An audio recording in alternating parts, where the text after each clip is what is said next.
Halo semuanya, perkenalkan nama saya Adela Aidia Putri. NIM saya 1011212012017.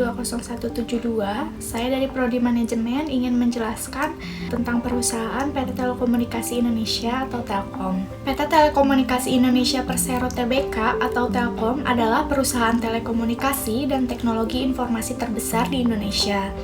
Didirikan pada tahun 1965, Telkom memiliki sejarah panjang dalam menyediakan layanan telekomunikasi dan teknologi informasi kepada masyarakat Indonesia. Saat ini, Telkom memiliki berbagai macam produk dan layanan, termasuk layanan suara seperti telepon seluler, telepon rumah, dan layanan voice over internet protection, kemudian layanan data seperti internet broadband, layanan cloud, dan layanan data center. Layanan multimedia seperti televisi kabel, IPTV, dan layanan streaming. Selanjutnya ada layanan digital seperti e-commerce, e-government, dan layanan fintech. Kemudian, Telkom memiliki jaringan telekomunikasi yang luas di seluruh Indonesia dengan lebih dari 115 juta pelanggan seluler dan lebih dari 7 juta pelanggan fixed line. Telkom juga memiliki kehadiran internasional di beberapa negara Asia Tenggara. Direktur Utama PT Telkom Indonesia Persero Tbk, Ririk Adriansyah, membeberkan bahwa industri telekomunikasi mendatang semakin menantang. Hal itu disampaikannya dalam rapat kerja Komisi 4 DPR RI dengan Menteri Badan Usaha Milik Negara (BUMN) yang membahas aksi korporasi Telkom Indonesia tentang penataan B2C dan B2B di Telkom Group. Salah satu tantangannya, harga data atau broadband semakin menurun, sementara pemakaian semakin bertumbuh sehingga margin tertekan. Oleh karena itu, sebagai operator, Telkom harus memiliki strategi. Salah satu di antaranya adalah melakukan efisiensi biaya investasi atau CAPEX maupun biaya operasi atau OPEX. Selain itu, dia menuturkan bisnis seluler, khususnya menunjukkan bahwa harga layanan data seluler di Indonesia sebenarnya salah satu yang termurah antara nomor 2 atau 3 di dunia dibandingkan beberapa negara lain. Namun, katanya ada fakta baru yaitu adanya persaingan atau kanibalisme antara jaringan Wi-Fi di rumah dengan mobile karena jumlah perangkat yang terkoneksi ke Wi-Fi IndiHome semakin meningkat.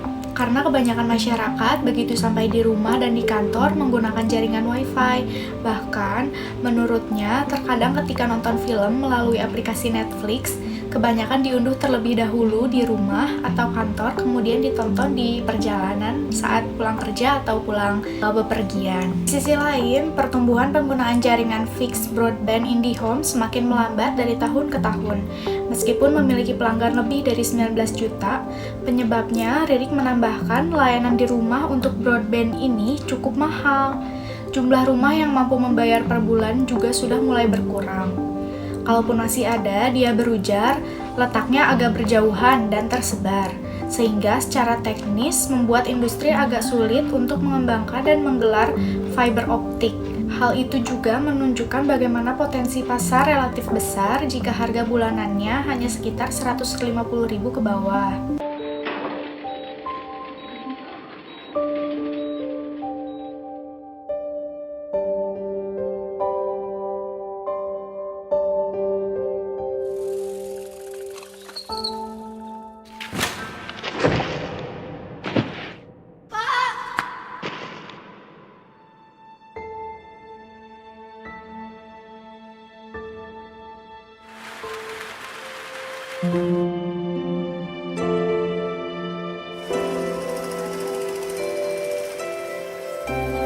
Kita tak pernah tahu apa yang ada di depan. Namun kami mengerti bagaimana bekali diri hadapi masa depan. Melalui komitmen Corporate Social Responsibility, kami turut menyiapkan generasi yang memiliki daya saing global. Bersama Telkom, dunia dalam genggamanmu.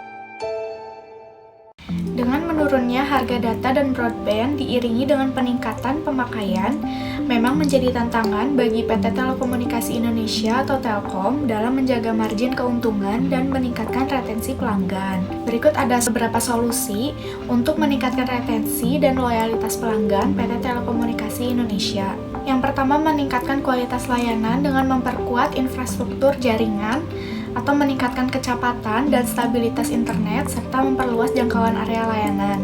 Kemudian Kemudian ada menawarkan variasi layanan seperti menyediakan paket internet dengan harga dan kecepatan yang beragam, serta layanan internet khusus untuk sektor pendidikan, kesehatan, dan UMKM. Kemudian menawarkan layanan internet personal atau memberikan rekomendasi paket internet sesuai kebutuhan dan preferensi pelanggan. Mengembangkan layanan digital baru seperti layanan streaming, cloud storage, dan layanan e-commerce yang terintegrasi dengan layanan internet Telkom. Kemudian, adapun menerapkan teknologi seperti AI dan machine learning untuk meningkatkan efisiensi operasi dan personalisasi layanan. Kemudian ada mengotomatiskan proses bisnis atau mengotomatisasi tugas-tugas manual dan berulang untuk meningkatkan efisiensi dan mengurangi biaya operasional. Kemudian membangun kepercayaan dan reputasi pelanggan seperti menjaga transparansi, memberikan informasi yang jelas dan akurat tentang produk, layanan, dan kebijakan Telkom kepada pelanggan. Kemudian menangani keluhan dengan cepat dan profesional.